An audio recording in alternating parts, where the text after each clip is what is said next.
মৰা গৰুৱে যদি গাখীৰ নিদিয়ে তেতিয়াহ'লে মৰা মানুহে কেনেকৈ পিণ্ড খাব? লক্ষী পূজা কৰে জানো? সৰস্বতী পূজা কৰে জানো? সৰস্বতী পূজা নকৰাকৈ দেখোন ডক্টৰ ইঞ্জিনিয়াৰ উকিলৰ সংখ্যা ইছলামৰ বাঢ়িছে। ক'লে বাহিৰত জড়মূৰ্তিত খামুচি লাভ নাই। যি ভিতৰত ঈশ্বৰক বিচাৰি পোৱা নাই, নিজৰ হৃদয়ৰ ভিতৰত ঈশ্বৰক পোৱা নাই, তেওঁ বাহিৰৰ জড়মূৰ্তিত নাপায়।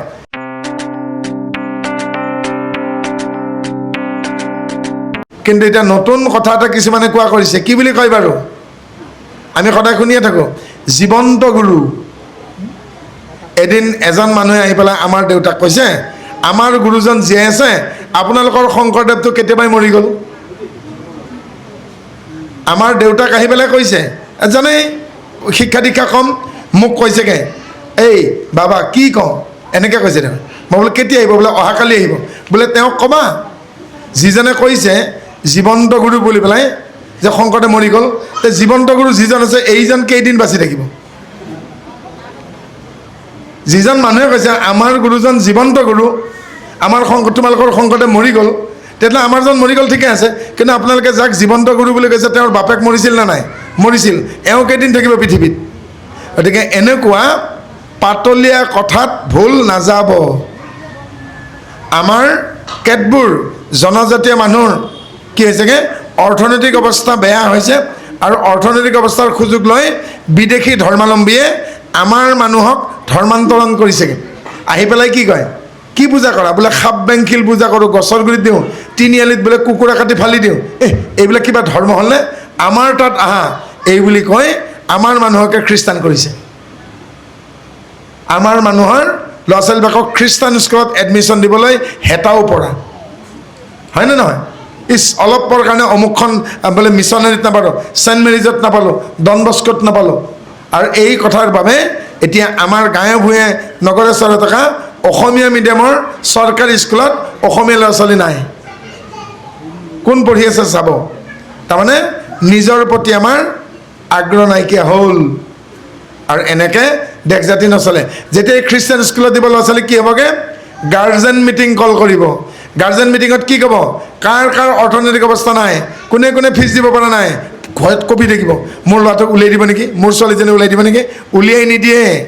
প্ৰিন্সিপালে মাতি নি পেলাই ফাদাৰে কি ক'ব, আপোনালোকৰ ল'ৰাটোক ছোৱালীটোক মেট্ৰিকলৈকে ফিজ ফ্ৰী কৰি দিলোঁ। ভাল পাই গ'ল। তাৰপিছত ক'ব, আপোনাৰ কিবা বেমাৰ আছে নেকি? বোলে মোৰ হাৰ্টৰ ট্ৰাবল। আপোনাৰ কিবা আছে নেকি? বোলে মই চকুৰে ভালকৈ নেওঁ। আপোনাৰ কিবা ট্ৰাই লাগে নেকি? বোলে মোৰ এনেকুৱা অসুবিধা। অহা মাহত ইমান তাৰিখে আপোনাক মাদ্ৰাজলৈকে লৈ যাম, খ্ৰীষ্টান মেডিকেল কলেজ আছে, তাক ফ্ৰী ট্ৰিটমেণ্ট কৰাম। ল'ৰা ছোৱালীৰ এডুকেশ্যন ফ্ৰী, বিনামূলীয়াকৈ ট্ৰিটমেণ্ট কৰাই নিলে সি পিছৰ মাহত গীৰ্জাত দেখিব, নামঘৰত নাপায়। আৰু এনেকৈ এদেউ দুদেউ লুটানিয়াৰ চেও আমাৰ অৰ্থনৈতিক অৱস্থাৰ সুযোগ লৈ আমাৰ যিখিনি BPL কেটেগৰীৰ মানুহ, বিল' প্ৰভাৰ্টি লাইন, অৰ্থনৈতিক অৱস্থাৰ সুযোগ লৈ, আমাৰ দুৰ্বলতাৰ সুযোগ লৈ বিদেশী ধৰ্মাৱলম্বীয়ে আমাৰ মানুহক কনভাৰ্ট কৰিছে।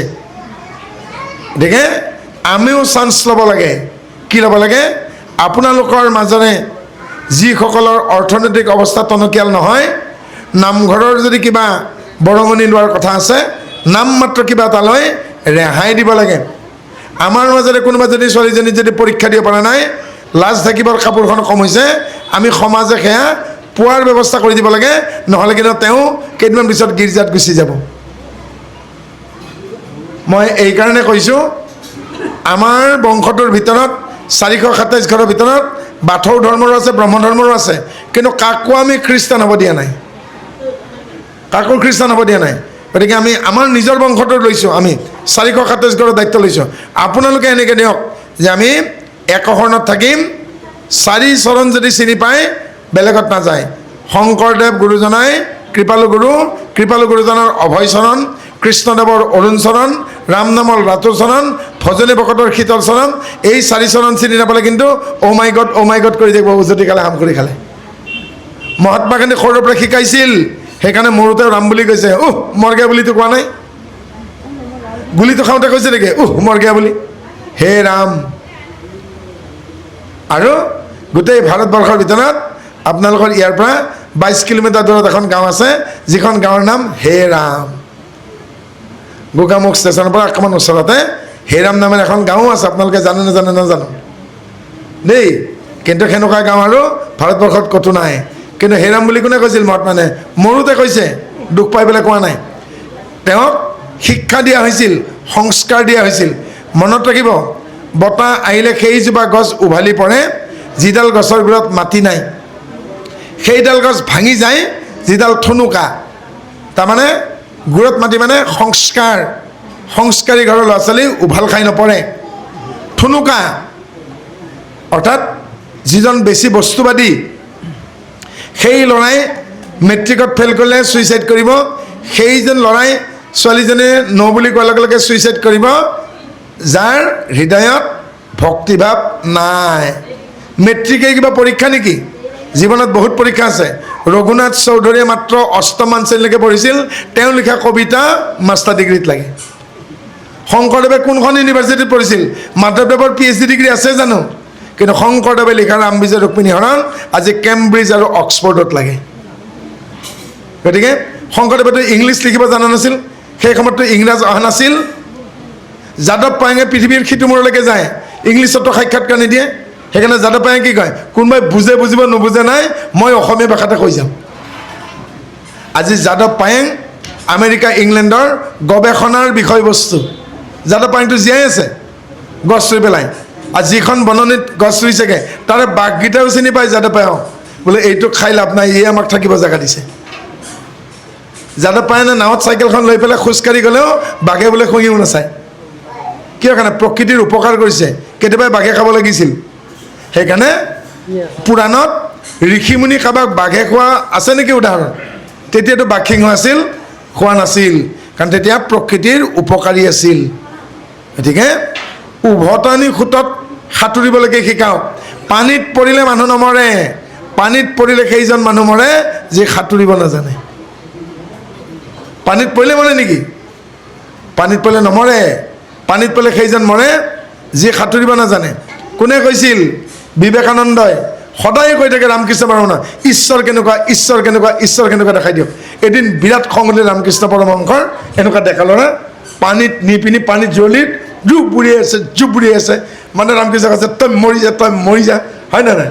তেওঁ চেষ্টা কৰি কৰি কৰি কৰি কৰি শেষত মাটিত হাত দুখনেদি ভৰ দি গোৰ মাৰি দিছে বুকুত, আৰু উভাল খাই পৰিল ৰামকৃষ্ণ পৰমহংসদেৱ। আৰু তাৰপিছত যেতিয়া ৰামকৃষ্ণ পৰমহংস পাৰত আহিল, বিবেকানন্দ পাৰত আহিল, তেতিয়া তেওঁৰ বিবেকানন্দ নাম আছিল নৰেন। তেতিয়া ক'লেগৈ, এই নৰেন, ঈশ্বৰ দেখিলিনে? বোলে দেখিলোঁ। আজি ভালকৈ গম পালোঁ ঈশ্বৰ কোন। বোলে কোন? আপুনি মোক ডুবাই মাৰি পেলাব খুজিছিল, কিন্তু মোৰ ভিতৰত এটা শক্তি জাগিল, মই বাচিব লাগিব। আপুনি ডুবাব চেষ্টা কৰোঁতে মই সাঁতুৰিব শিকি গ'লোঁ। যি নৰেনে মানে বিবেকানন্দ, তাৰপিছত বিবেকানন্দ নাম দিছে, তোমাৰ আজিৰ পৰা বিবেক উদয় হ'ল। বোলে বুজিলা? বোলে ঈশ্বৰ ক'ত থাকে? ভিতৰত। বিবেকানন্দই ক'লে বাহিৰত জড়মূৰ্তিত খামুচি লাভ নাই। যি ভিতৰত ঈশ্বৰক বিচাৰি পোৱা নাই, নিজৰ হৃদয়ৰ ভিতৰত ঈশ্বৰক পোৱা নাই, তেওঁ বাহিৰৰ জড়মূৰ্তিত নাপায়। বিবেকানন্দই বুজিলে যিজনে মোক বাচিবলৈকে মোৰ পুৰুষত্ব জগাই তুলিলে সেইজনেই ঈশ্বৰ। অৰ্থাৎ বিবেকানন্দই কি ক'লে? তুমি মোক ডুবাই ডুবাই মাৰিব চেষ্টা কৰিলা, কিন্তু মই তেতিয়ালৈকে সাঁতুৰিব শিকি গ'লোঁ। সেইকাৰণে তেওঁ ক'লে পানীত পৰিলে মানুহ নমৰে, পানীত পৰিলে সেইজন মৰে যি সাঁতুৰিব নাজানে। অৰ্থাৎ আপোনালোকৰ যিটো সময় গুচি গ'ল জীৱনত, সেই জীৱনৰ পাৰ হৈ যোৱা সময়খিনিৰ যিখিনি অভিজ্ঞতা, তাক যদি একেলগ কৰে ইউনিভাৰ্চিটিৰ PhD ডিগ্ৰীতকৈ বেছি হ'ব, হয়নে? গতিকে আনুষ্ঠানিক শিক্ষাই শেষ কথা নহয়। সামাজিক শিক্ষা যদি নাথাকে, মোক যিগৰাকী মাতৃয়ে জন্ম দিলে মোকেই নহয়, মোৰ ওপৰত আৰু 3টা দাদাক জন্ম দিছে, কিন্তু সেই মাতৃয়ে 1 ক্লাছ স্কুলত যোৱা নাই, কিন্তু আমাক 4জনকে ইউনিভাৰ্চিটি পঠাইছে টিউশ্যন নোহোৱাকৈ। তে কিহৰ কাৰণে পঠালে? তেওঁৰ সেই ক্ষুদ্ৰ বিশ্বাসখিনি আছিল, পাৰিম, ল'ৰাহঁতক মানুহ কৰিব পাৰিব লাগিব। মাহঁতৰ ভাৱনা আছিল দেউতা নাই, নাখায়ো মানে নুখুয়ো নিপিন্ধেও, আমাক কিন্তু পিন্ধালে খোৱালে। কিন্তু মানে দুখ লাগে, যেতিয়া দেউতাই ইনকাম কৰিছিল, মায়ে পাকঘৰত ৰান্ধিছিল, টকা পইচাৰ অভাৱ নাছিল, লঘোণে থকা নাছিলোঁ। এতিয়া নিজে ইনকাম কৰোঁ, ৰন্ধা বঢ়া মানুহ আছে, কিন্তু প্ৰায়ে লঘোণে থাকোঁ। যেতিয়া দেউতাই ইনকাম কৰিছিল, গৰু পুহিছিল, গাখীৰ বেছি আমাক 4টা ল'ৰা 4জনী ছোৱালী ডাঙৰ কৰিছে দেউতাই, 8টা সন্তানক ডাঙৰ কৰিছে দেউতাই, বেলেগৰ পৰা 4জনী তুলি লৈছেগৈ।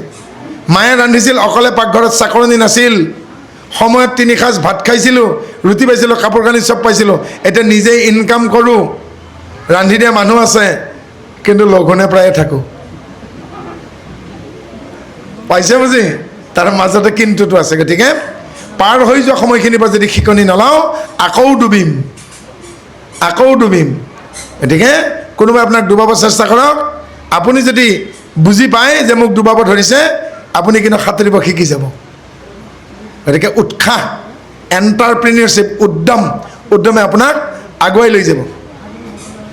আৰু নহ'লে আজিৰ তাৰিখত মই দীপক ব্ৰহ্ম নামৰ কছাৰী পোৱালি এটা ইয়াত বহি থাকিব নোৱাৰিলোহেঁতেন, পৃথিৱীৰ সিটো মোৰ দেখা নাপালোহেঁতেন। গতিকে স্কুলত নাযাব পাৰে, মোৰ মাতৃক কিন্তু মই অশিক্ষিত বুলি নকওঁ, কাৰণ তেওঁৰ স্কুলীয়া চাৰ্টিফিকেট নাই, সামাজিক শিক্ষাখিনি আছিল।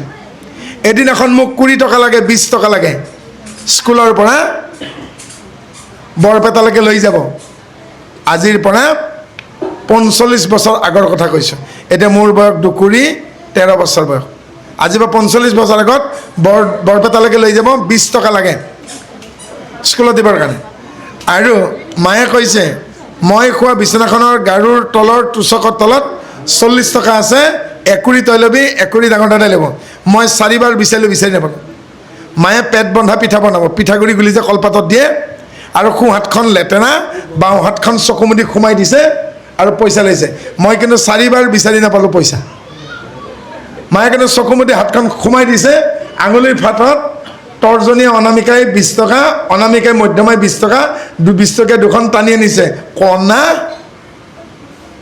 নোট দুখনকে বিচাৰে, জীৱনত কি কৰিব? এখন ল, এখন দাদা কালে থ। যিজনী মানুহে চকু মুদি পেলাই লগা বস্তু নাই। বাৰু মই 20 টকা বিচাৰি নাপালোঁ, ঠিক আছে, কিন্তু মায়ে কেতিয়াও পাট মুগা নিপিন্ধিলে।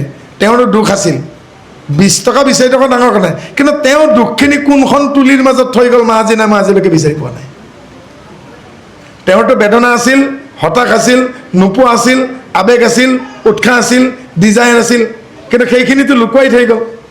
সদায়তো হাঁহি মাতি গুচি গ'ল, পাটৰ কাপোৰ, পাটৰ ৰিহা এখনো লৈ নাপালেগৈ, কিন্তু সেই দুখখিনি কোনখন তুলিৰ তলত লুকুৱাই থৈ গ'ল। আজিলৈকে মই খুচৰি আছোঁ, বিচাৰি পোৱা নাই। মই এদিন গুচি যাম। সেই মা। গতিকে কাৰোবাৰ আনুষ্ঠানিক শিক্ষা নাই বুলি যাতে উঠি অহা প্ৰজন্মই অনাদৰ নকৰে। নহ'লে গম পাই নহয় ফৰ্মুলাটো কি? এদিন এজন অসভ্য মানুহে, তাৰমানে মাক ঢুকাল, বাপেক বুঢ়া হৈছে, য'ত ত'ত লেট্ৰিন কৰে, তেওঁ ভাবিলে বুঢ়াক বাপেকে ডাষ্টবিনত পেলাই দিওঁ। আৰু সেই অসভ্য মানুহজনে নিজৰ 8 বছৰীয়া ল'ৰাটোক লৈছেগৈ, অলপ ধৰি দিবি, এটা বাস্কেটত লৈ ডাঙৰ বাপেকক ডাষ্টবিনত পেলাই দিম। পুতেকক কৈছে মানুহটো, অসভ্য মানুহটো, এই ল'ৰা মোক অলপ হেল্প কৰি দিয়ে। কি পাপা? আজিকালি পাপা বুলিয়ে মাতে। এই বাস্কেটটো অলপ ধৰি দে, ককাক পেলাই দিওঁ। তেতিয়া ল'ৰাটোৱে মানুহজনক কি কৈছে জানে? বাৰু ককাক পেলাত মই হেল্প কৰি দিম, ঠিক আছে পাপা, কিন্তু বাস্কেটটো পেলাই নিদিব, মইতো বাৰ্নিছ কৰি ৰাখি দিম, এদিন আপোনাকো মই পেলাই দিম। অসভ্য মানুহটো পুতেকে কি কৈছে যে ককাক ঠিকেই পেলাই দিম, কিন্তু সেই বাস্কেটটো পেলাই নিদিওঁ, মই বাৰ্নিছ কৰি ৰাখি দি দিম। বোলে কিহৰ কাৰণে? এদিন আপোনাকো মই পেলাব আহিব লাগিব নহয়, কাৰণ আপুনি মোক কি শিকালে? তাৰমানে বুঢ়া হ'লে মানুহক পেলাই দিব লাগে। গতিকে এদিনো আপুনি মোৰ কাৰণে আৱৰ্জনা হ'ব, গতিকে আৱৰ্জনা ক'ত পেলাই? ডাষ্টবিন। কাৰণ আপুনি মোক শিকাইছে নাই, ভালে পাই ভালক, জাবৰে পাই খালক। যিদিনাখন আপুনি জাবৰ হৈ যাব, আপোনাকো মই ডাষ্টবিনত পেলাই দিম। আজিকালি কি বুলি শিকায় মাকে? এ পাপা। তো সেইকাৰণে মই ঘৰত যাই পেলাই কওঁ, এ যদি পাপা তেতিয়াহ'লে এ কোন? পাপি। কাৰণ পাপাৰ ৱাইফ পাপি। বাপেক যদি পাপা, মাক পাপি নহ'ল জানো? হয় নহয়? তো বাপেকক আকৌ কিছুমানে কি বুলি মাতে? ডেডি। ডেডি মানে ডেড মানে বুলি কয়, তাৰমানে মৰা। আকৌ মাকক কি বুলি মাম্মী। মাম্মী ক'ত থাকে? মিছৰৰ পিৰামিডত থাকে ডেড বডি। তাৰমানে মাকো মৰা, বাপেকো মৰা, সি জিন্দা কেনেকৈ হৈ আছে? মাম্মী মানে মিছৰৰ পিৰামিডত থকা ডেড বডি নহয় জানো?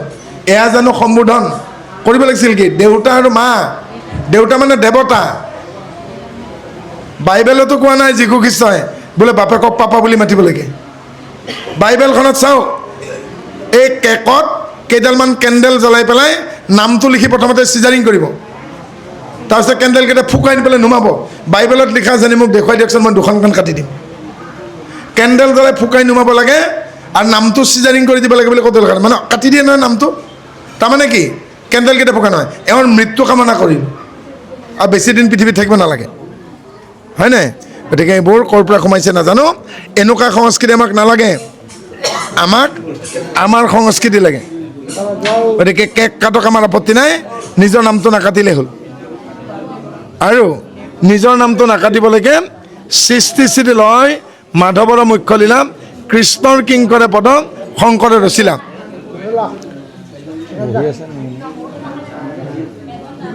এই সৃষ্টিখন কেনেকৈ থাকিব কেনেকৈ পাতনি হ'ল কেনেকৈ আগবাঢ়িল এই সমস্তখিনি কি কৰিছে বাৰু শংকৰদেৱে এইখিনি ইয়াত সংস্কৃতৰ পৰা অনুবাদ কৰি দিছে আৰু এই সৃষ্টিখিনি যেতিয়া বুজি পাব আপোনালোকে কি হ'বগৈ তেতিয়া আপোনালোকৰ জীৱনটো সাৰ্থক হ'ব কেৱল কীৰ্তন আৰু ভাগৱতৰ পাতত থাকিলে নহ'ব এতিয়া আপোনালোকে দশাৱতাৰ পাইছেনে নাই মৎস্যাৱতাৰৰ পৰা কল্কি অৱতাৰলৈকে পাইছেনে দশাৱতাৰ গতিকে কীৰ্তনৰ পাতত থকাতকৈ আপোনালোকৰ জীৱনলৈকে ভাবকচোন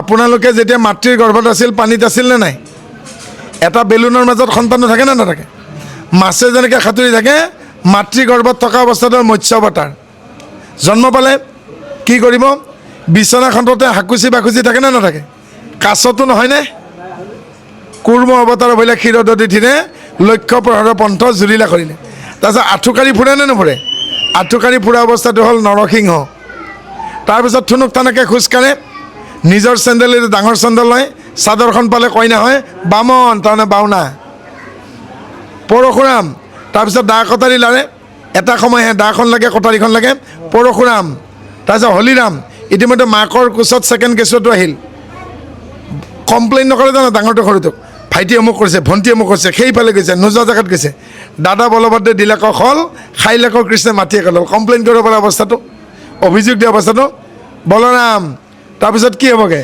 এই এনেকুৱা অৱস্থাটো ভাস্কৰ আৰু ৰঞ্জনৰ অৱস্থাত কি অৱস্থা বৰাহ এই অৱস্থাত কি কৰে বাৰু প্ৰেমত পৰে হিৰণ্যক্ষ কশিপু বধ কোনে কৰিছে নিসিংহই তাৰ আগত হিৰণ্যক্ষ কোনে বধ কৰিছে বৰাহে এই অৱস্থাটোৰ নাম হ'ল বৰাহ ডেকা ল'ৰা তাৰমানে নহয় জানো আৰু তাৰপিছৰ অৱস্থাটো হ'ল শ্ৰীৰাম বিয়া কৰোৱা অৱস্থাটো বিয়া কৰোৱাৰ পাছৰ অৱস্থাটো বুধ বুধ মানে জ্ঞান এজনী গাভৰু ছোৱালীক গধূলি দেৰি হওঁতে দেউতাকে আৰু মাকে বকিছে কিন্তু যেতিয়া সেই গাভৰু ছোৱালীজনীৰ বিয়া হ'ব এদিন সংসাৰত সন্তান আহিব তাৰে এটা ছোৱালী হ'ব তেওঁ নিজৰ ছোৱালী যেতিয়া দেৰিকৈ আহিব নিজে নবকিবনে সেইদিনাখন বুজিব মোক যে বকিছিল মোক যে আইতাই কৈছিল গাভৰু ছোৱালী জীৱনটো বগা চাদৰ এটাৰে তিল এটা পৰিলেও 7 মাইল দূৰৰ পৰা জিলিকি থাকে সেইদিনাখন বুজিব বুধ জ্ঞান অৱতাৰ শেষত কল্কি অৱতাৰ এজন বাপেকৰ মাটি 2 বিঘা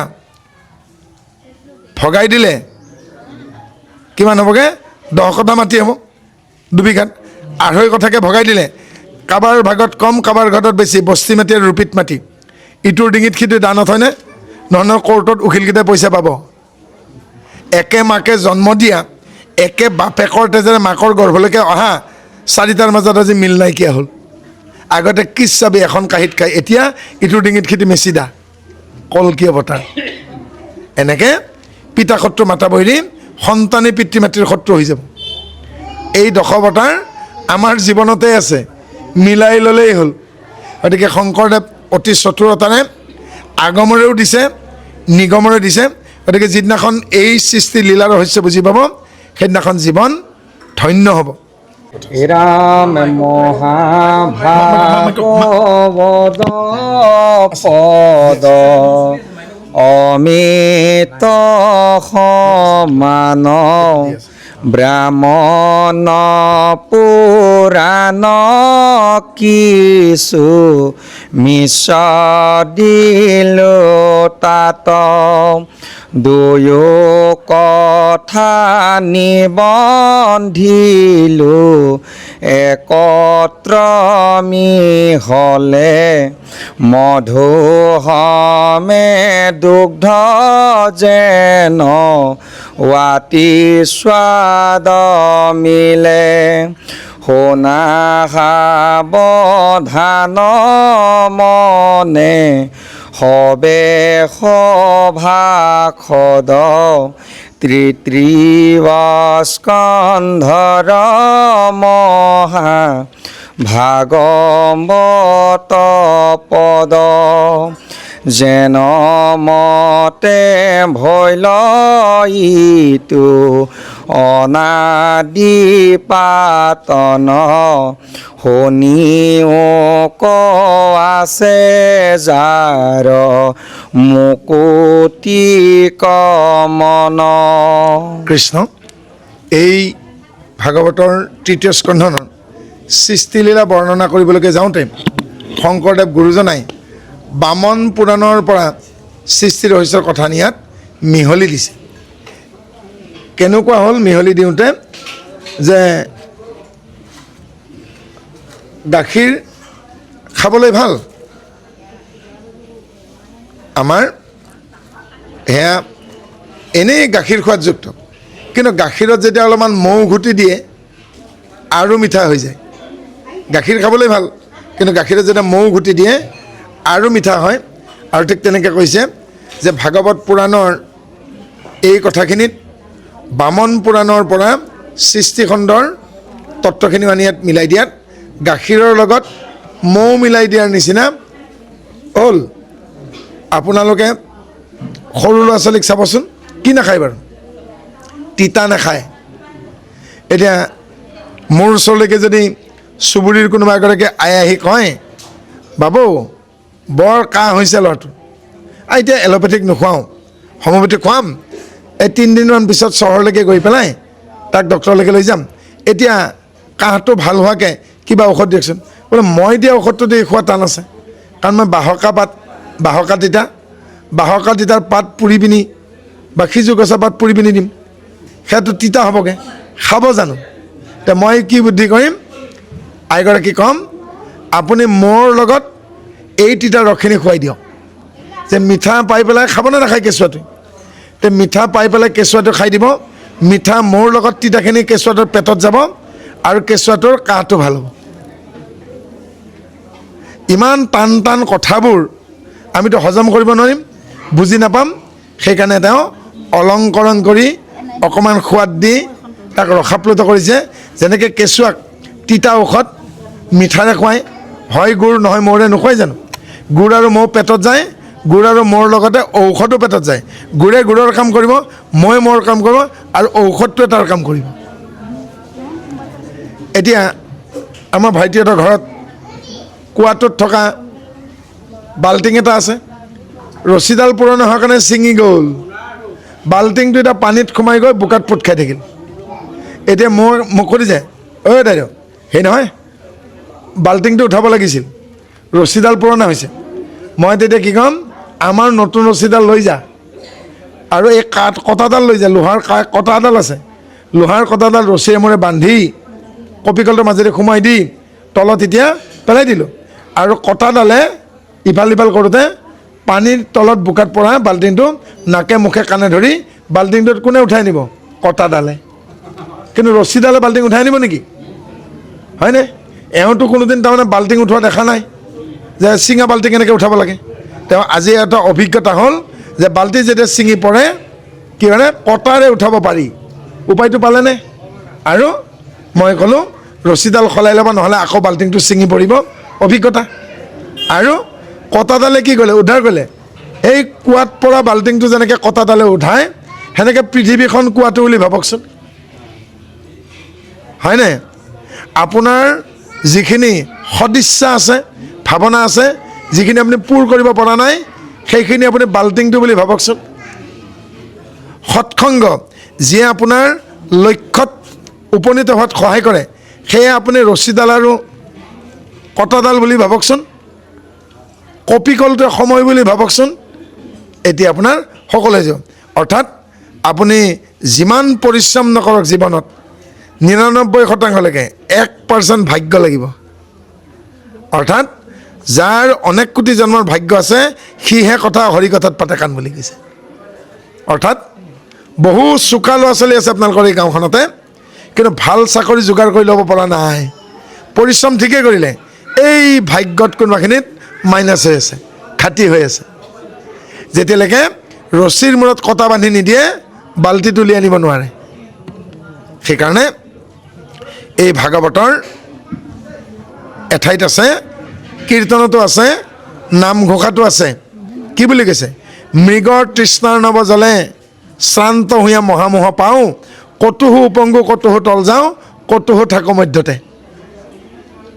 হৰিণা খেদি ফুৰোঁতে বাঘৰ ভাগৰ নালাগে নেকি?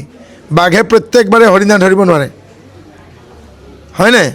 আৰু এনেকৈ মায়া হৰিণৰ পিছে পিছে দৌৰি ফুৰি ৰামৰো ভাগৰ লাগিছিল। ৰামে নাজানে নেকি সোণৰ হৰিণে নদৌৰে বুলি? কিন্তু সীতাক সন্তুষ্ট কৰিবলৈ সোণৰ হৰিণৰ পিছত দৌৰ দিছে। গতিকে আমাৰো সেই একেই গতি। জলযন্ত্ৰ চক্ৰ মধ্য জৰিবদ্ধ হৈয়া খণ্ডঘত জনমতে কতোহো উপংগু কতোহো তল যাওঁ, কতোহো থাকো মধ্যত। গতিকে কপিকলটোক জলযন্ত্ৰ চক্ৰ বুলি কৈছে। জৰিবদ্ধ হোৱা, ৰছীডালেৰে বান্ধ খাই আছে, হয়নে? কেতিয়াবা বাল্টিটো উপঙি থাকে, কেতিয়াবা তল যায়। কিন্তু ছিঙি গ'লে তাক উদ্ধাৰ কৰিব লাগিলে বুদ্ধি দিয়া মানুহ লাগিব। আৰু ভাল বুদ্ধি দিয়া মানুহ যেতিয়ালৈকে সংসাৰত চিনি নাপায় তেতিয়ালৈকে কিন্তু মানুহৰ সদগতি নালাগে। বোলে অমুকক পাই মোৰ অমুক হ'ল। গতিকে উচ্চ স্থানত উঠিব খোজাৰ আগতেই পৰিলে কি গতি হয় জানি ল'ব লাগে। অৰ্থাৎ আজি মেট্ৰিকত ষ্টেণ্ড কৰিছে, হায়াৰ ছেকেণ্ডেৰী ষ্টেণ্ড কৰিছে, বিৰাট মেধাৱী, 100ৰ ভিতৰত 99 পায়, ডাঙৰ চাকৰিত পাই হাকিম হ'ল, তাৰপিছত কৰাপশ্যন কৰি ৰঙাঘৰৰ বগা ভাত। তাৰমানে মেধাৱী ছাত্ৰই এয়ে কৰে, সেনেকুৱাই নাভাবিব জানো আমাৰ বাকীবিলাকে, হয়নে? তাতকৈ সুখে দুখে হাজিৰা কৰি হ'লেও যি এসাঁজ খাই আছে সেয়াহে ভাল, হয়নে? এদিন দস্যু অংগুলিমাল নামৰ এজন দস্যু, যে মানুহ মতা মানুহক কাটে আৰু হাতৰ বুঢ়া আঙুলিটো কাটি লয়, অশোকৰ দিনত বৰ উৎপাত কৰিলে। আৰু তেতিয়া মহাৰাজ অশোকে বুদ্ধদেৱক মাতি নিলে। হে তথাগত, আংগুলিমাল নামৰ এটা দস্যুৱে ডেকা মানুহবোৰক হত্যা কৰে, বুঢ়া আঙুলিটো কাটি লয়। এতিয়ালৈকে 999জন ডেকা ল'ৰাক কাটিলে। আমাৰ ৰাজ্যৰ বহু ক্ষতি, আপুনি তেওঁক শান্ত কৰিব লাগে। আৰু অশোকে আমাৰ সিংহাসনখন যিমান ওখ, ধুনীয়া এখনকৈ ওখ আসন এখন বহিবৰ কাৰণে আগবঢ়াই দিছে। বুদ্ধদেৱে কিন্তু তাতে নবহিল, কৈছেগৈ সেনেকুৱা আসনত বহাৰ মোৰ অভ্যাস নাই, নহ'লেতো মই শুদ্ধোধনৰ পুতেক হিচাপে মই নেপালৰ ৰজাই হ'লোহেঁতেন। কপিলা বস্তুত আসন ত্যাগ কৰি থৈ অহা নাই জানো? আৰু বুদ্ধদেৱে আমাৰ এই ভাগৱতীক বহুৱাই দিয়াৰ দৰে এখনত সাধাৰণ আসনত বহিল। আৰু বুদ্ধদেৱে ৰাজসভা ত্যাগ কৰোঁতে অশোকক কৈ গ'ল, ওখ আসনত বহিলে পৰাৰ ভয় থাকে, কিন্তু মাটিত বহিলে পৰাৰ ভয় নাথাকে। সি দেখোন মাটিতে বহি আছিল, কেনেকৈ পৰিল? হয়তো মানুহ চকীৰ পৰা পৰে, টেবুলৰ পৰা পৰে, উচ্চ আসনৰ পৰা পৰে, উচ্চ পদবীৰ পৰা পৰে, যে মাটিত বহি থাকে সি কেতিয়াও নপৰে। গতিকে যে মাটিত বহিবৰ অভ্যাস যাৰ আছে সি কেতিয়াও নপৰে, কাৰণ ভূমি সংলগ্ন হৈ আছে। গতিকে সেই ঠাইত বহাৰ অভ্যাস কৰক, য'ৰ পৰা কিন্তু পৰাৰ ভয় নাই। সেই ঠাইত উঠিব চেষ্টা নকৰিব য'ৰ পৰা যিকোনো মুহূৰ্তত পৰিব পাৰে। গতিকে বুদ্ধদেৱে আমাক এই জ্ঞান দি গ'ল যে মাটি ভূমি সংলগ্ন হৈ থাকিলে পৰাৰ ভয় নাথাকে। গতিকে ডাঙৰ ডাঙৰ পদবী ল'লেই নহ'ব, লাখটকীয়া দৰমহা পালেই নহ'ব, সেইবোৰ আমাৰ আদৰ্শৰ মানুহ নহয়। কাৰণ যেতিয়া আমাৰ গাঁৱত হৰকান্তই মৰক, নৰকান্তই মৰক, সুৰভিয়াই মৰক, নন্দিনী মৰক, গংগাই মৰক, যমুনাই মৰক, ডাক্তৰ ইঞ্জিনিয়াৰ প্ৰফেচৰ কাকচাপি নাহে। এই মৰাশটো বান্ধা চিতাখনৰ গাঁঠি দিব লাগে, বাঁহৰ গাঁঠি দিব লাগে, আধা মৰা মানুহকেইটা আহিব, ক'ব এই নৰকান্ত পুতেক ঘৰত নাই নেকি, আজি হাজিৰাত যোৱা নাই, বোলে মাত তাক। ইমানে শিক্ষা ল'লোঁ, ইমানে শিক্ষা ল'লোঁ, এডাল কোমলীয়া বাঁহ কাটি টঙাল তোলাব নজনা হ'লোঁ। গতিকে সেনেকুৱা শিক্ষা আমাক দৰকাৰ নাই, যি শিক্ষাই আমাক নৰকলৈকে লৈ যায়। গতিকে আমি তেতিয়া সফল হ'ম যেতিয়া আমি মানুহ বনাব পাৰিম, মানৱীয়তা হ'ব। গতিকে মেট্ৰিকত কোনোবাই ষ্টেণ্ড কৰিছে, হায়াৰ ছেকেণ্ডেৰী ষ্টেণ্ড কৰিছে, ডিগ্ৰীত ফাৰ্ষ্ট ক্লাছ কৰিছেগৈ, PhD কৰিছেগৈ, ডক্টৰ হৈছে, ইঞ্জিনিয়াৰ হৈছে, মেজিষ্ট্ৰেট হৈছে, DC হৈছে, কিন্তু নিজে উপজা গাঁওখনলৈকে যদি আহিব টান পায়, তেওঁৰ যদি বৰদেউতাকজন ঢুকাওঁতে এডাল খৰি দি পেলাই যদি 10 ফুট দূৰত থিয় হৈ কৃষ্ণ মোৰ কাম আছে বুলি গুচি যায়, তেওঁ মৰিলে কি হ'ব? সেইকাৰণে আজিৰ তাৰিখত গুৱাহাটী মহানগৰীত ডাঙৰ ডাঙৰ মিনিষ্টাৰ মৰিলেও মৰাশৰ কাষত আৰু শ্মশানত ফুলৰ মালা দিয়া মানুহ 1000 ওলাব ঘৰত মিনিষ্টাৰজনক, কিন্তু শ্মশানত 50জন মানুহ নাপায়। কিন্তু ইছলাম ধৰ্ম আৰু কৃষ্ণ ধৰ্ম যদি মানুহ মৰে, হাজাৰ হাজাৰ মানুহ পাব, শুনাৰ লগে লগে শ্মশানত দৌৰি যাব। পাৰ্থক্য তাতেই।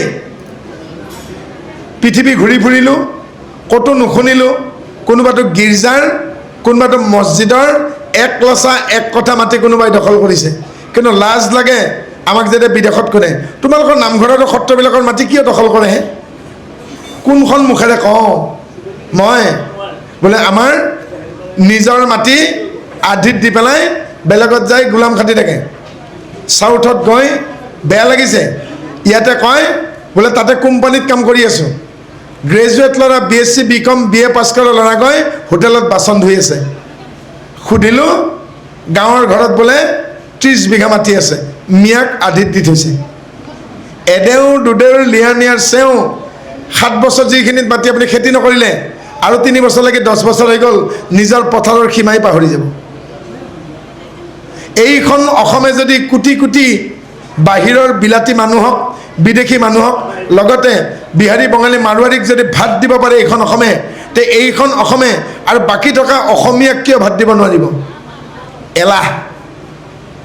এই এলাহৰ কাৰণে নিজৰ পদূলিত তুলসী এডাল পুতিব নোৱাৰা হৈ গৈছে। গুৱাহাটীত বহুতৰ খং উঠিছে, কিহৰ কাৰণে? কাৰণ হাতৰ যদি নেইল পলিচ নোহোৱা হৈ যায় বাছৰ মাজতে, যাৰ কাৰণে 4-5টা মানুহ থকা ঘৰতো পুৱা আৰু গধূলি পৰিচাৰিকা লগা হৈছে, কাম কৰা মানুহ লাগে। যিদিনাখন স্বাৱলম্বী নহ'ম, আমাৰ ভৰিৰ তলৰ মাটিও গুচি যাব। FCIত যাওক, 1 কুইণ্টলৰ বস্তা বিহাৰী লেবাৰবিলাকে দপদপাই কান্ধত দাঙি দলি আছে। হাৰমতি বজাৰত যাওক, চিলাপথাৰ বজাৰত যাওক, ৰুকচিনৰ বজাৰত যাওক, মিৰামৰ বজাৰত যাওক, ইয়াগৰুঙৰ বজাৰত যাওক, চিমেণ্ট চাপৰি বজাৰত যাওক, 5 কেজি শাক পাচলি মোনাটো চাই পেলাই এখন বেটাৰী ৰিক্সা বিচাৰে। সেই শৰাইঘাটত যুঁজিব পৰা বল আছে জানো? নাই। গতিকে বেলেগৰ গোলাম হ'ব খোজাতকৈ, বেলেগৰ চাকৰি হ'ব খোজাতকৈ, চাকৰি এটা নাপাই হাবাথুৰি খোৱাতকৈ আৰু 10জন মানুহক মই ভাত দিম এই ভাৱনা কওকচোন। আজি মই অহংকাৰ কৰা হ'ব ক'ব নোখোজোঁ, আওপকীয়াকৈ, পোনপটীয়াকৈ না আওপকীয়াকৈ এই অধমে 50টা পৰিয়ালক ভাত দি আছোঁ। আওপকীয়াকৈ ষ্টেজত যাওঁ, থিয়েটাৰত যাওঁ, ছেটিংছৰ কাম কৰোঁ, ৰং পেইণ্টৰ কাম শিকাওঁ, শিল্পকলাৰ কাম শিকাওঁ, মেকআপৰ কাম শিকাওঁ, বহু কাম আছে কৰিব লাগে। কেৱল যেতিয়ালৈকে ভাবি থাকিব আমাৰ ডেকা ল'ৰা ছোৱালীকেইটাই যে কেইটামান একো যদি নহয় কেইটামান মুৰ্গী আৰু কেইটামান গাহৰি পুহিম, নিবনুৱা সমস্যা আদান, ৰাতিৰ ভিতৰতে মৰি থাকিব। একে ৰাতিৰ ভিতৰতে গোটেই ফাৰ্মখন, মোৰ এজন দাদাই 6 লাখ টকা ৰাতিৰ ভিতৰত লোকচান হৈ গ'ল। একেলগে 3খন ফাৰ্মৰ মুৰ্গী মৰি শেষ। আৰু এটা ভতিজাৰ ল'ৰাই মেঘালয়ৰ কাষত আছিল, গাহৰিৰ ফাৰ্ম, ৰাতিৰ ভিতৰতে সোৱাইন ফ্লুত চেছ। কিন্তু কৰিবলগীয়া কাম আৰু বহুত আছে। আমাৰ কাষত থকা পৰিশ্ৰমী খ্ৰীষ্টিয়ান আৰু ইছলাম ধৰ্মৰ মানুহখিনিয়ে কেৱল মুৰ্গী গাহৰি পুহি ধনী হোৱা নাই। লক্ষী পূজা কৰে জানো? সৰস্বতী পূজা কৰে জানো? সৰস্বতী পূজা নকৰাকৈ দেখোন ডক্টৰ, ইঞ্জিনিয়াৰ, উকিলৰ সংখ্যা ইছলামৰ বাঢ়িছে। নপঢ়িলে জানো সৰস্বতীয়ে পাছ কৰাই দিব? ইছলাম ধৰ্মৰ মানুহে লক্ষী পূজা কৰে জানো? লক্ষী পূজা নকৰাকৈ দেখোন আমাতকৈ এই মানে লখিমপুৰ বঙালমাৰৰ মুছলমান মানুহখিনি বেছি ধনী হৈছে। আজি দেখোন লখিমপুৰৰ সৰহখিনি মাটি বঙালমাৰৰ মুছলিমখিনি আধিত খেতি কৰে। পৰিশ্ৰমৰ কাৰণে হৈছে। গতিকে পৰিশ্ৰমৰ নেওচা দিয়াৰ কাৰণে আজি আমাৰ মাটি বিদেশীৰ দখলত চুলি কটা, দাড়ি কটা, সোণাৰী, কমাৰ, কুমাৰ খেতিখন লাও জিকা ভোল বিভিন্ন ব্যৱসায় লোহাৰ ব্যৱসায় আজি আমাৰ হাতত নাই ধুবুৰীৰ পৰা ধেমাজিলৈকে মেইন ৰাস্তাৰ মাটি আজি আগৰৱালা পিছৰৱালা জৰিৱালা বস্তালৰ হাতত গতিকে ৰজা যেতিয়া বেপাৰী হ'ব অৰ্থাৎ যুধিষ্ঠিৰ ৰজা হ'লে কি হ'ব যদি জুৱা খেলিব যায় ঘৈণীয়েক আৰু ভায়েকক বেছি দিব ইমানেই যদি ভাল আছিল যুধিষ্ঠিৰ কিয় জুৱা খেলিব গৈছিল গতিকে ৰজা যদি বেপাৰী হয় সি ভায়েকক নিজৰ ভনীয়েককো বিক্ৰী কৰি দিব ইমানেই ভাল আছিল নে কিয় জানে আশাত বন্দী গতিকে সেই আশাত বন্দী হোৱাতকৈ ডেকা ল'ৰা ছোৱালীখিনি এই বুলি ভাবক প্ৰত্যেকটো কামেই কাম প্ৰত্যেকটো কামৰে সন্মান আছে আৰু কেৱল যদি ভাবে ডক্টৰ ইঞ্জিনিয়াৰ প্ৰফেচৰ বাকীবিলাক কাম কামেই নহয় তেতিয়াহ'লে এইখন সময়ত আমি ভিক্ষাৰী হ'ম কাটাতাৰৰ বেল নাথাকিলে হ'ব আমি যেতিয়া পৰিশ্ৰমী হ'ম পাঞ্জাৱলৈকে মোৰ লগত বলক এটাও ভিক্ষাৰী নাই পাঞ্জাৱত এটাও ভিক্ষাৰী নাই কাৰোবাৰ এখন হাত নাই এখন ভৰি নাই কাম কৰি খাইছে নেপালত এটাও ভিক্ষাৰী নাই কাম কৰি খাই আছে কিন্তু আমাৰ স্বভাৱ কেনেকুৱা ৰেলত বাছত অন্ধ মানুহক 1 টকা দিওঁ আৰু হিজিৰা বা কিন্নৰ গীতাক 10 টকা দিওঁ 10 টকা কাক দিব লাগিছিল যি চকুৰে দেখা নাপায় যাৰ দুখন হাত নাই 10 টকা কাক দিছোঁ সেই হিজিৰা গীতা কিয় দিয়ে বেয়াকৈ ক'লে গাত লাগি যায় বা মৰা গৰুৱে যদি গাখীৰ দিব নোৱাৰে তেতিয়া মৰা মানুহে পিণ্ড কেনেকৈ খাব বৰদেউতা মৰিল ল'ৰাটোক পুৰোহিতে কৈছেগৈ পিণ্ড দিবৰ কাৰণে গাখীৰ লাগিব গোটেই গৰুবিলাক এৰি দিলে পথাৰ পালেগৈ গৈ গাড়ী এটা মৰি আছে কাৰেণ্টত শ্বৰ্ট খাই ইতিমধ্যে ইলেক্ট্ৰিক ডিপাৰ্টমেণ্টে কাৰেণ্ট কাটি দিছে পোৱালিটোৱে বেচেৰা যুঁজি আছেগৈ মাকৰ গাখীৰ খাবলৈকে খুন্দি পেলাই এটোপো পোৱা নাই আহি পেলাই পুৰোহিতক কৈছে অ দেউ বোলে কি আমাৰ গাড়ীটো কাৰেণ্টত লাগি মৰি আছে এতিয়া গাইজনী গাখীৰ পোৱালিটোৱে খাব পৰা নাই দুধ দানি দেখুৱাবলৈ যায় মৰা গৰুৱে যদি গাখীৰ নিদিয়ে তেতিয়াহ'লে মৰা মানুহে কেনেকৈ পিণ্ড খাব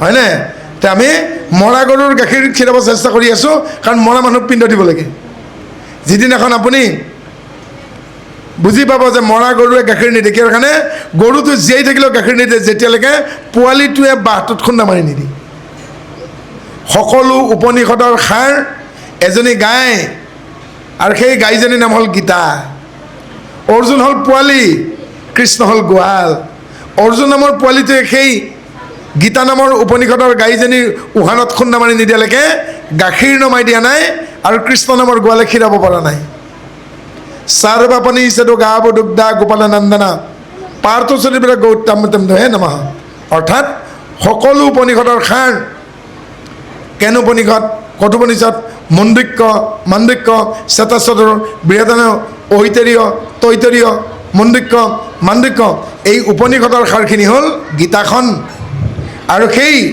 ক্ষীৰতী গাইজনী গীতা তাত অৰ্জুন নামৰ পোৱালিতে খুন্দা মাৰি দিছে অৰ্জুনে নুখুটাহেঁতেন কৃষ্ণই প্ৰশ্নৰ উত্তৰ দিলেহেঁতেন নেকি গতিকে মৰা গাইটো গাখীৰ নিদিয়েই জীয়া গাইজনী তেতিয়া গাখীৰ দিব যেতিয়া সেই গাইজনীৰ দমৰা বা চেউৰী নামৰ পোৱালিটোৱে খুন্দা মাৰি দিব তেতিয়াহে খীৰাব পাৰিব নহ'লে গাইজনী যদি ইচ্ছাকৃতভাৱে গাখীৰ উজাই থৈ দিয়ে কাৰো তাগত নাই গাখীৰ খীৰাব এটোপো নোলায় চুইচ নিদিয়াকৈ ফেন লাইট চলিব নেকি বিদ্যুৎ এটা শক্তি সেই শক্তিটোৰ কাৰণে চুইচ দিয়াৰ লগে লগে লাইট জ্বলিছে চুইচ দিয়াৰ লগে লগে ফেনখন চলিছে চুইচ দিয়াৰ লগে লগে ফ্ৰিজত বস্তু ঠাণ্ডা হৈ গৈছে চুইচ দিয়াৰ লগে লগে কলত বহিছেগৈ আজি সেই চুইচটো দিয়াৰ লগে লগে আমাৰ এই শব্দযন্ত্ৰী বাপজনে আমাক আকৌ ইয়াত যোগান ধৰিছেগৈ ইয়াক ধৰি থ'ব নোৱাৰি দেই গতিকে শক্তিৰ বিভিন্ন প্ৰকাশ পোৱাৰ দৰে আমি বিভিন্ন কৰ্মত আছোঁ গতিকে যেতিয়ালৈকে আমি বুজি নাপাম যে মৰা গৰুৱে গাখীৰ নিদিয়ে তেতিয়ালৈকে সেই মৰা মানুহক পিণ্ড খুৱাই থাকিম কিন্তু জীয়ন্ততে কি কৰিছে গতিকে জীয়াই থাকোঁতে পিতৃ মাতৃক শ্ৰদ্ধা আৰু সেইকাৰণে ইয়াত গুৰুজনে লিখিলে গাখীৰ এনেই সোৱাদযুক্ত কিন্তু তাতে যদি অলপ মৌ মিলাই দিয়া যায় আৰু সোৱাদযুক্ত হয় গতিকে সেয়েহে বিভিন্ন আংগিক বিভিন্ন কাহিনী বিভিন্ন ৰসাল তত্ত্ব ইয়াত মিহলি কৰি দি মনোগ্ৰাহী কৰা হৈছে নহ'লে সৰু ল'ৰা ছোৱালীবিলাকে কিবা বুজি পাব জানো সিহঁতে পাব কিমান টান কথা পাতিছে হয় নাই আমাৰ ডাঙৰৰ কাৰণে কি বাৰু আসনৰ তলত কি দেখিছে একেবাৰে তলত কি আছে কাছটো আছেনে নাই বাৰু কাছটো ভক্তিৰ প্ৰতীক ধৈৰ্যৰ প্ৰতীক তাৰ ওপৰত কলা হাতীটো হ'ল পাপৰ প্ৰতীক প্ৰকাণ্ড হাতী এটাই যদি কাছটো গছকি থাকে কিন্তু হাতীটো ইমান ডাঙৰকৈ বনাইছে নেকি বাৰু নাই বনোৱা কাছটোতকৈ অকণমানহে ডাঙৰ কৰিছে হাতীটো, কিন্তু সাধাৰণ কাছটোতকৈ হাতীটো কিমান ডাঙৰ? এটা হাতী ঘৰৰ সমান। অৰ্থাৎ এইটোকে বুজাইছে যেতিয়া মানুহৰ সহ্য আৰু ধৈৰ্য এই গুণ দুটা থাকিব, তেতিয়া এটা ঘৰৰ সমান ওখ হাতীটো তেওঁৰ সমানে দেখিব। যাৰ সহ্য আৰু ধৈৰ্য আছে সি শত্ৰুক প্ৰতিহত কৰিবই। কাছটো সৰু কিন্তু হাতীটো প্ৰকাণ্ড, গতিকে প্ৰকাণ্ড হাতীটোক কাছই ডাঙৰ বুলি ভবা নাই। কিহৰ কাৰণে? কাছৰ সহ্য আৰু ধৈৰ্য আছে। তাৰ ওপৰত কি দিছেগৈ? নাম সিংহই বিধান কৰিছে, কিন্তু বনাওঁতেতো মস্ত ডাঙৰকৈ বনাব লাগিলেহেঁতেন। সিমান ডাঙৰকৈ বনালে আমি এই মণিকূটটোৰ সমানে হাতীটো বনাব লাগিলেহেঁতেন। হাতীটোতো মণিকূটটোৰ সমানেই, কিন্তু মণিকূটটোৰ সমান নবনাই কাছৰ পিঠিতকৈ বহালোঁ, তাক সমান কৰিলোঁ। কাৰণ যি ব্যক্তিৰ সহ্য আৰু ধৈৰ্য আছে তেওঁৰ কাৰণে শত্ৰু কিমান ডাঙৰ ডাঙৰ কথা নহয়। কিয় জানে? হাতীয়ে এদিনে তাৰ শৰীৰটো দেখে। হাতীয়ে জীৱনত এদিনে তাৰ শৰীৰটো কিমান ডাঙৰ দেখে। কেতিয়া জানেনে? যিদিনাখন হাতীটো অসহ্য যন্ত্ৰণাত বাগৰি পৰে আৰু সি আৰু পৃথিৱীত কেতিয়াও থিয় নহয়, তাৰমানে মৃত্যুৰ দিনাখন যেতিয়া বাগৰি পৰে, পথালি হৈ তাৰ যেতিয়া পেটটো দেখে, নিগুৰডালে বাপৰে বাপ মই ইমান ডাঙৰ আছিলোঁ। প্ৰকাণ্ড হাতীটোৰ চকুটো বহুত সৰু। হাতীয়ে মৃত্যুৰ দিনাখনে নিজৰ আকৃতিটো গম পায়। সেনেকৈ মোৰ এই কাষত বহি থকা এই ভাইটিকেইটাই হয়তো কোনোবাটো গৈ DC হ'ব, কোনোবাটো হয়তো পুলিচ ইন্সপেক্টৰ হ'ব, হয়নে? কিন্তু এওঁলোকৰ ভিতৰত কিমানখিনি শক্তি সোমাই আছে, এওঁলোকে এটা পটেঞ্চিয়েলিটি, সেইখিনি এওঁলোকে দেখা নাপায়। কিমানমান শক্তি আছে, কিমানমান কাম কৰিব পাৰিব ভৱিষ্যতে গম পাব জানো? এটা সৰিয়হৰ গুটিক মাইক্ৰস্কোপত দি পেলাই যেতিয়া পৰীক্ষা কৰিব লেন্সত, এজন বিজ্ঞানীয়ে কৈ দিব এই সৰিয়হ গুটিটো যদি মাটিত ৰোপণ কৰা হয় 7 ফুট ওখ হ'ব, 9,833টা গুটি লাগিব, তাৰে 35টা বাও হ'ব, হয়নে? এটা যদি লাওৰ গুটিক আমি পৰীক্ষা কৰোঁ, কৈ দিব এজন বিজ্ঞানীয়ে, ভেষজ বিজ্ঞানীয়ে, যে এই লাও গছডাল 153 ফুট লম্বা হ'ব, ইয়াত 94টা লাও লাগিব, ইয়াত 123টা বাছফুল হ'ব, আৰু এই লাওডালৰ প্ৰায় 64ডাল আগ ওলাব, আৰু এনেকৈ ধৰিব পৰা এণ্টেনা এই লাওডালৰ প্ৰায় 1,500 হ'ব। সেই গুটিটোৰ মাজত আছেগৈ। গতিকে এই বিপুল সম্ভাৱনাময়, প্ৰচুৰ সম্ভাৱনা কিমানখিনি আছে এওঁলোকে নিজে নেদেখে, হাতীয়ে যেনে নেদেখে, হয়নে?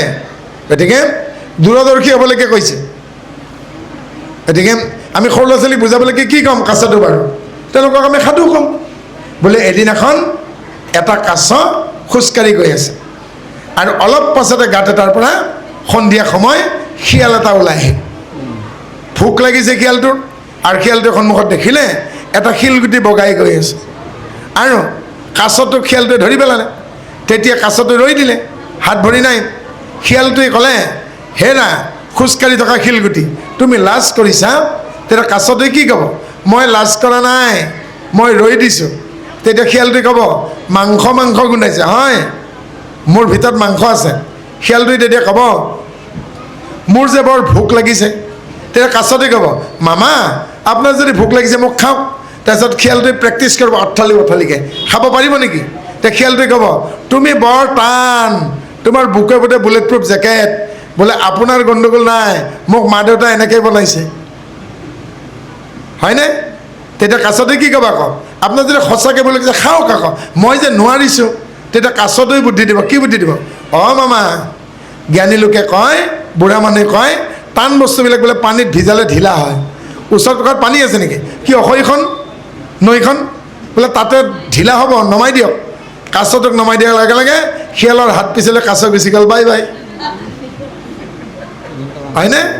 তো আমি ইয়াৰ পৰা কি শিকিলোঁ? যদিও দেখাত এটা ধেমেলীয়া বুঢ়ীৰ সাধু, শিয়াল আৰু কাছৰ সাধু, অৰ্থাৎ সহ্য আৰু ধৈৰ্য যাৰ আছে সি বিপদত শিলৰ নিচিনা কঠিন, আৰু যেতিয়া বিপদ আঁতৰি যায় এগেইন ক্ৰলিং, আকৌ বগুৱাই পাই গৈছে। গতিকে এওঁলোকক শিকাব লাগিব, এই উঠি অহা ভাইকেইটাক, ভনীকেইটাক, যেতিয়া বিপদ আহিব বাচ্চাহঁত, তুমি শিলৰ নিচিনা বজ্ৰ কঠোৰ হ'বা, আৰু যেতিয়া বিপদ আঁতৰি যাব তেতিয়া আকৌ আগুৱাই যাবা। গেৰিলা যুদ্ধত কি শিকোৱা হয়? শত্ৰুৰ দুৰ্বলতা অন্বেষণ কৰা, দুখোজ পিছুৱাই আহিবা আৰু শত্ৰুৰ দুৰ্বলতা বুজি সেই দুৰ্বল অংশত আঘাত কৰিবা, শত্ৰু 4 খোজ পিছুৱাই যাব। গতিকে গেৰিলা যুদ্ধত বিপক্ষই সদায় শত্ৰুৰ দুৰ্বলতাক আঘাত কৰে। বাঘ, সিংহ, হায়েনা এইবিলাকে কি কৰে, বনৰীয়া গৰু, হৰিণ এইবোৰৰ জাকবোৰলৈকে চায়। সেইবোৰৰ ভিতৰত যিটো দুৰ্বল পশু, দুৰ্বল হৰিণ, দুৰ্বল গৰু, তেওঁলোকে কাৰ ভৰি ভঙা, কোনে খোজকাঢ়িব পৰা নাই সেইটো লক্ষ্য কৰিলে দৌৰাই দৌৰাই তাকে ধৰে আৰু খায়। গতিকে এই জীৱন যুঁজত যিজন লেকেচিয়া হ'ল, যি দৌৰিব নোৱাৰে, যি সময়ৰ ঔষধত খোজ মিলাই আগবাঢ়িব নোৱাৰে, তাকেই কিন্তু ধৰি পেলাব। গতিকে এই সময়ৰ সৈতে খোজ মিলাই কিছু এৰিবও লাগিব, কিছু ধৰিবও লাগিব, নহ'লে কিন্তু আমি আগবাঢ়িব নোৱাৰিম। কিমতে ভকতি কৰিব তোমাত